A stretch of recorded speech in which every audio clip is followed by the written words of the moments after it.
ಈಗ ನೀವಂತೂ ಹೇಳೋದಕ್ಕೆ ಶುರು ಮಾಡಿದ್ದೀರಾ, ಬುಲ್ಡೋಸರ್ ಮತ್ತೆ ಕೆಲಸ ಶುರು ಮಾಡುತ್ತೆ. ನೋಡಿ, ನಾವು ರಾಜ್ಯದಲ್ಲಿ ಬುಲ್ಡೋಜರ್ನ ಒಳ್ಳೆ ರೀತಿಯಲ್ಲಿ ಉಪಯೋಗಿಸ್ತಾ ಇದ್ದೀವಿ. ಹಾಗಾಗಿ ನನಗನ್ಸುತ್ತೆ ಬುಲ್ಡೋಜರ್ ಕಂಪನಿಗೆ ಉತ್ತರ ಪ್ರದೇಶದ ಪ್ರತಿ ಜಿಲ್ಲೆಗೂ ಒಂದೊಂದು ಬುಲ್ಡೋಜರ್ನ ಕೊಡಬೇಕು ಅಂತ. ಒಂದು ಮಾಡೆಲ್ನ ರೀತಿ ನಿಂತಿರುತ್ತೆ. ಯಾಕಂದ್ರೆ ಎಷ್ಟು ದೊಡ್ಡ ಇನ್ಫ್ರಾಸ್ಟ್ರಕ್ಚರ್ ನಾವು ಯುಪಿಲಿ ಸೃಷ್ಟಿ ಮಾಡಿದೀವೋ ನೀವು ನೋಡ್ಬೋದು. 70 ವರ್ಷಗಳಲ್ಲಿ ಯುಪಿಯಲ್ಲಿ 1.5 ಎಕ್ಸ್‌ಪ್ರೆಸ್ ವೇ ಆಗಿತ್ತು. ಇವತ್ತು ನಾವು 7 ಎಕ್ಸ್‌ಪ್ರೆಸ್ ವೇ ಮಾಡ್ತಾ ಇದ್ದೀವಿ. ಮುಂಚೆ ಯುಪಿಯ ಗುರುತು ಏನಾಗಿತ್ತು? ಎಲ್ಲಿಂದ ಗುಂಡಿಗಳು ಶುರುವಾಗುತ್ತೋ ಅಲ್ಲಿಂದ ಯುಪಿ ಗಡಿ ಶುರುವಾಯಿತು ಅಂತ. ಎಲ್ಲಿಂದ ಸಂಜೆ ಹೊತ್ತಿಗೆ ಕತ್ಲೆ ಶುರುವಾಗ್ತಿತ್ತೋ ಅದೇ ಯುಪಿಯ ಬಾರ್ಡರ್ ಅಂತ. ಇವತ್ತು ಇಂಟರ್ಸ್ಟೇಟ್ ಕನೆಕ್ಟಿವಿಟಿಯನ್ನ 4 ಲೇನ್ ಮೂಲಕ ನಾವು ಜೋಡಿಸಿದ್ದೀವಿ. ನಾವು ಪ್ರತಿ ಹಳ್ಳಿಯನ್ನ ಬೆಳಗಿಸಿದ್ದೀವಿ, ಪ್ರತಿ ಪಟ್ಟಣಕ್ಕೂ ಕೊಟ್ಟಿದ್ದೀವಿ, ಪ್ರತಿ ಜಾಗಕ್ಕೂ ಅಭಿವೃದ್ಧಿ ಯೋಜನೆಗಳನ್ನು ತಲುಪಿಸಿದ್ದೀವಿ. ಮೊದಲು ಕತ್ಲಿತ್ತು, ಈಗ ಬೆಳಕಿದೆ. ಮತ್ತೆ ನೋಡಿ, ಒಂದು ಮಾತಿದೆಯಲ್ಲ, ಬೆಳದಿಂಗಳು ಕಳ್ಳರಿಗೆ ಇಷ್ಟ ಆಗಲ್ಲ ಅಂತ. ಇವರಿದನ್ನ ಹೇಗೆ ಸಹಿಸ್ಕೋತಾರೆ ಹೇಳಿ? ಆದ್ರೆ ಅವರ ದೂರು ಏನು ಅಂದ್ರೆ, ನಿಮ್ಮ ಬುಲ್ಡೋಸರ್ಗಳು ಏನಿದೆ ಸಮಾಜವಾದಿ ಪಾರ್ಟಿಯ ನಾಯಕರು ಇಲ್ಲ ಅವರ ಬೆಂಬಲಿಗರ ಮೇಲೆ ಮಾತ್ರ ಓಡುತ್ತೆ. ನೋಡಿ, ನಾನು ಹೇಳ್ದೆ, ಪ್ರತಿ ಗೂಂಡಾ ಪ್ರತಿ ಮಾಫಿಯಾ ಸಮಾಜವಾದಿ ಪಾರ್ಟಿ ಜೊತೆಗಿದ್ರೆ ನಾನೇನ್ ಮಾಡ್ಲಿ? ಎಷ್ಟು ವೃತ್ತಿಪರ ಮಾಫಿಯಾ ಅಪರಾಧಿಗಳಿದಾರೋ ನೀವಂತೂ ನೋಡಿರ್ಬೋದು. 12ರಿಂದ 17ರ ಮಧ್ಯೆ ನಾನು ಮುಖ್ಯಮಂತ್ರಿಯಾಗಿ ಪ್ರಮಾಣ ವಚನ ಸ್ವೀಕರಿಸಿದಾಗ್ಲೇ ಈ ಮಾಫಿಯಾದವ್ರಿಗೆ ಗೊತ್ತಿತ್ತು ನಾನು ಏನ್ ಮಾಡ್ತೀನಿ ಅಂತ. ನಿಮ್ಗೆ ಆಶ್ಚರ್ಯ ಆಗತ್ತೆ, ಸಾವಿರಾರು ಅಂತಹ ವೃತ್ತಿಪರ ಮಾಫಿಯಾ ಅಪರಾಧಿಗಳಿದ್ರು ಅವರು ಮುಂದಿನ 24 ಗಂಟೆಗಳ ಒಳಗೆ ಒಂದ್ ವೇಳೆ ಎಲ್ಲಾದ್ರೂ ಕಬ್ಜಾ ಮಾಡಿದ್ರೆ ಅದರ ಕೀಲಿನ ಮಾಲೀಕರಿಗೆ ವಾಪಸ್ ಕೊಟ್ಟು ಹಣ ತಗೊಳ್ಳಿ, ಇನ್ಮೇಲೆ ನಾವಿದನ್ನ ನಿಭಾಯಿಸೋದಕ್ಕಾಗಲ್ಲ ಅಂತ ಹೇಳಿದ್ರು. ಏನ್ ತೊಂದರೆ ಆಯ್ತಪ್ಪ ಅಂತ ಅವ್ರು ಕೇಳಿದ್ರು. ಅವರು ಇಲ್ಲ ಅಣ್ಣ, ನಮ್ ಸಮಯ ಪೂರ್ತಿಯಾಗಿದೆ, ನಾವು ಯಾತ್ರೆಗೆ ಹೊರಟಿದ್ದೀವಿ ಅಂತ ಹೇಳಿದ್ರು. ಅವ್ರಿಗೆ ಅನ್ಸಿತ್ತು ಈ ಅವಕಾಶವಾದಿ ಮೈತ್ರಿಯನ್ನ ಮಾಡ್ಕೊಂಡು, ಮೊದಲನೇ ಬಾರಿ ಮೈತ್ರಿ ಆಗಿರ್ಲಿಲ್ಲ ನೋಡಿ. ನಾನು ಆಗ್ಲೂ ಹೇಳ್ತಾ ಇದ್ದೆ, 2017ರಲ್ಲಿ ಇವರು 2 ಹುಡುಗರ ಜೋಡಿನ ಕಟ್ಟಿದ್ರು. ಇಬ್ರು ನೋಡಿ ಕೆಲವೊಮ್ಮೆ ಸಹವಾಸದ ಪ್ರಭಾವ ಇರುತ್ತೆ. ಆ ಸಹವಾಸದ ಪ್ರಭಾವ ಏನಿರುತ್ತೆ, ಆ ಪ್ರಭಾವ ಹೊರಗಡೆ ಕಾಣುತ್ತೆ. ಸಹವಾಸದ ಪ್ರಭಾವ ಆ 2 ಹುಡುಗರ ಮೇಲೆ ಒಬ್ರು ನೋಡೋಕ್ ಸಿಕ್ತು. ಜನತೆ ಅವರಿಬ್ರು ಕೂಡ ಸರಿ ಮಾಡಿದ್ರು.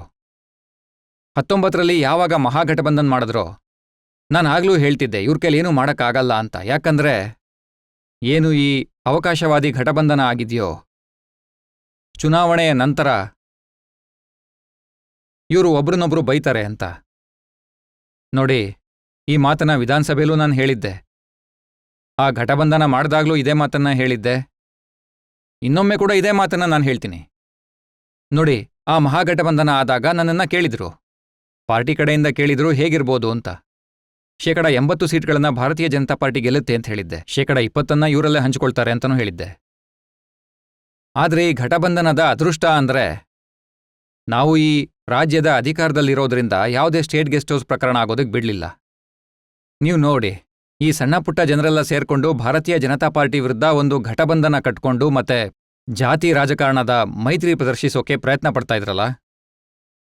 ಉತ್ತರ ಪ್ರದೇಶದ ಜನತೆ ಈ ಅವಕಾಶವಾದಿ ಮೈತ್ರಿಗೆ ಸರಿಯಾದ ಉತ್ತರವನ್ನೇ ಕೊಟ್ಟಿದ್ದಾರೆ. ಆದ್ರೆ ಯಾವ ಮೈತ್ರಿ ಭಾರತೀಯ ಜನತಾ ಪಾರ್ಟಿ ವಿರುದ್ಧವಾಗಿದೆಯೋ,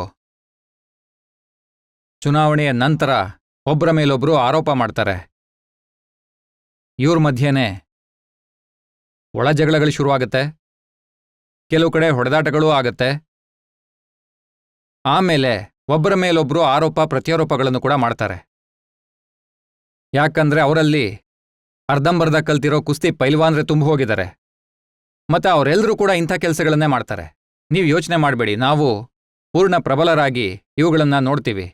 ನಮ್ಮ ಕ್ರಮ ಎಲ್ಲೂ ನಿಂತಿಲ್ವಲ್ಲ. ನೋಡಿ, ಉತ್ತರ ಪ್ರದೇಶದ ರಾಜಕಾರಣದಿಂದ ಒಂದ್ ವೇಳೆ ದೇಶದ ಅತಿ ದೊಡ್ಡ ಜನಸಂಖ್ಯೆ ಇರೋ ರಾಜ್ಯವನ್ನ ನಂಬರ್ 1 ಆರ್ಥಿಕತೆಯಾಗಿ ಮಾಡಬೇಕಾದ್ರೆ, ಉತ್ತರ ಪ್ರದೇಶದ ರಾಜಕೀಯದಿಂದ ಜಾತಿವಾದಿ ರಾಜಕಾರಣವನ್ನ, ಮಾಫಿಯಾವಾದಿ ರಾಜಕಾರಣವನ್ನ ಶಾಶ್ವತವಾಗಿ ತೊಲಗಿಸಲೇಬೇಕು, ಸಂಪೂರ್ಣವಾಗಿ ಮುಗಿಸ್ಲೇಬೇಕು. ಮತ್ತೆ ನನ್ನ ನಂಬಿಕೆ ಏನಂದ್ರೆ, ಭಾರತೀಯ ಜನತಾ ಪಾರ್ಟಿಯ ಮುಂದಿನ ಆಡಳಿತಾವಧಿ ಏನಿದೆ ಅದು ತುಂಬಾನೇ ಮಹತ್ವಪೂರ್ಣದ್ದಾಗಿರುತ್ತೆ. ಒಂದು, ಸಂಪೂರ್ಣವಾಗಿ ಅಪರಾಧವನ್ನ, ಮಾಫಿಯಾವಾದವನ್ನ ಯುಪಿಯಲ್ಲಿ ಮುಗಿಸೋದು ಮತ್ತು ಯುಪಿಯನ್ನ ಅಭಿವೃದ್ಧಿಯ ಎಲ್ಲ ರಂಗಗಳಲ್ಲೂ ಮುಂದುವರಿಸಿ ನಂಬರ್ 1 ಆರ್ಥಿಕತೆಯನ್ನಾಗಿ ಇಲ್ಲಿ ಸ್ಥಾಪನೆ ಮಾಡೋದು. ಆಗ ಉತ್ತರ ಪ್ರದೇಶದ ಪ್ರತಿ ವ್ಯಕ್ತಿಯ ಆದಾಯ ನ್ಯಾಷನಲ್ ಅವರೇಜ್ಗಿಂತ ಹೆಚ್ಚಿರಬೇಕು. ಇದನ್ನ ನಾವು ಮಾಡಲೇಬೇಕು. ಆ ದಿಕ್ಕಿನಲ್ಲೇ ನಾವು ಮುಂದುವರಿತಾ ಇದ್ದೀವಿ. ಯೋಗಿಜಿ, ನಾನು ಸಮಾಜವಾದಿ ಪಾರ್ಟಿಯ ಕ್ಯಾಂಪೇನ್ ಕೂಡ ನೋಡ್ತೀನಿ, ಅಖಿಲೇಶ್ ಜಿ ಅವರ ಮಾತನ್ನು ಕೇಳ್ತೀನಿ. ಅವರು ಹೇಳೋದೇನಂದ್ರೆ, ಈ ಬುಲ್ಡೋಸರ್ ಲಖೀಂಪುರ್ ಖೀರಿನಲ್ಲಿ ಯಾಕೆ ಓಡಲ್ಲ? ಹಾಥ್ರಸ್ನಲ್ಲಿ ಅಮಾನವೀಯತೆ ನಡೆದಾಗ ಅದ್ರ ಬಗ್ಗೆ ಯೋಗಿಜಿ ಹೃದಯ ಯಾಕೆ ಕರಗ್ಲಿಲ್ಲ? ನೋಡಿ, ಹಾಥ್ರಸ್ ಘಟನೆ ಇರಲಿ ಅಥವಾ ಲಖೀಂಪುರ್ ಘಟನೆ ಇರಲಿ, ಎರಡೂ ದುರ್ಭಾಗ್ಯಕರ. ಮತ್ತೆ ಸರ್ಕಾರ ಎರಡರಲ್ಲೂ ಕ್ರಮ ತಗೊಂಡಿದೆ. ಎರಡರಲ್ಲೂ ನಾವು ಸರಿಯಾದ ಸಮಯಕ್ಕೆ ಕ್ರಮ ತಗೊಂಡಿದ್ದೀವಿ. ಹಾಥ್ರಸ್ ಘಟನೆಯಲ್ಲಿ ಎಷ್ಟು ಕೆಲಸ ಉತ್ತರ ಪ್ರದೇಶ ಪೊಲೀಸ್ ಮಾಡಿದ್ರೋ ಅದಕ್ಕಿಂತ ಒಂದು ಹೆಜ್ಜೆನೂ ಸಿಬಿಐ ಮುಂದೆ ಹೋಗ್ಲಿಲ್ಲ. ಮತ್ತೆ ಆ ಸತ್ಯವನ್ನ ಇವತ್ತಿಗೂ ನಾನು ತಿಳ್ಕೋಬೇಕಿದೆ. ಮತ್ತೆ ಜನತೆಯ ಮುಂದೆ ಕೂಡ ಆ ಸತ್ಯ ಹೊರಗೆ ಬರಬೇಕು. ಯುಪಿಗೆ ಕುಖ್ಯಾತಿ ತರೋದಕ್ಕೆ ಎಂತೆಂತಹ ಪಿತೂರಿಗಳು ನಡೀತಾ ಇವೆ ಅದು ಕೂಡ ಹೊರಗೆ ಬರಬೇಕು. ಒಂದು. ಎರಡನೇದು, ಲಖೀಂಪುರ್ ಖೇರಿನಲ್ಲೂ ಕೂಡ ಸರ್ಕಾರ ತನ್ನ ಕ್ರಮವನ್ನ ಸಮಯಕ್ಕೆ ಸರಿಯಾಗಿ ತಗೊಳ್ತು. ಮತ್ತೆ ಯಾರು ಗಲಭೆ ಸೃಷ್ಟಿಸೋಕೆ ಬಯಸಿದ್ರು ಆ ನೆಪದಲ್ಲಿ ಅವ್ರ ಆಕ್ರೋಶ ಇರೋದು ಯಾಕೆ ಅಂದ್ರೆ, ಯಾವ ನೆಪದಲ್ಲಿ ವರ್ಗ ಸಂಘರ್ಷದ ಪರಿಸ್ಥಿತಿ ಸೃಷ್ಟಿಸೋಕೆ ಬಯಸಿದ್ರು ಲಖೀಂಪುರ್ ಖೇರಿನಲ್ಲಿ ಅವರು ಯಶಸ್ವಿ ಆಗ್ಲಿಲ್ಲ. ನಾವದನ್ನ ತಡೆದ್ವಿ. ಈಗ ಪೂರ್ತಿಯಾಗಿ ಅದನ್ನ ಹತೋಟಿಲಿಟ್ಟಿದ್ದೀವಿ. ಆದ್ರೆ ಇವೆರಡೂ ಅಪರಾಧಿಕ ಘಟನೆಗಳಾಗಿರ್ಬೋದು. ಒಂದನ್ನ ಸಿಬಿಐ ತನಿಖೆ ಮಾಡ್ತಾ ಇದೆ, ಇನ್ನೊಂದನ್ನ ಮಾನ್ಯ ಸುಪ್ರೀಂ ಕೋರ್ಟ್ನ ಜುಡಿಷಿಯಲ್ ಕಮಿಷನ್ ಮತ್ತೆ SIT ಅದನ್ನ ತನಿಖೆ ಮಾಡ್ತಿದೆ. ಇದು ಇಡೀ ಒಂದು ಸಮುದಾಯಕ್ಕೆ ತಾತ್ಕಾಲಿಕವಾಗಿ ಖಂಡಿತ ಘಾಸಿ ಮಾಡಿರುತ್ತೆ. ಆದರೆ ಇದು ಶೋಷಣೆಯ ಮಾರ್ಗವಾಗ್ಲಿ ಅಥವಾ ಗೂಂಡಾ ಟ್ಯಾಕ್ಸ್ನ ದಾರಿಯಲ್ಲ.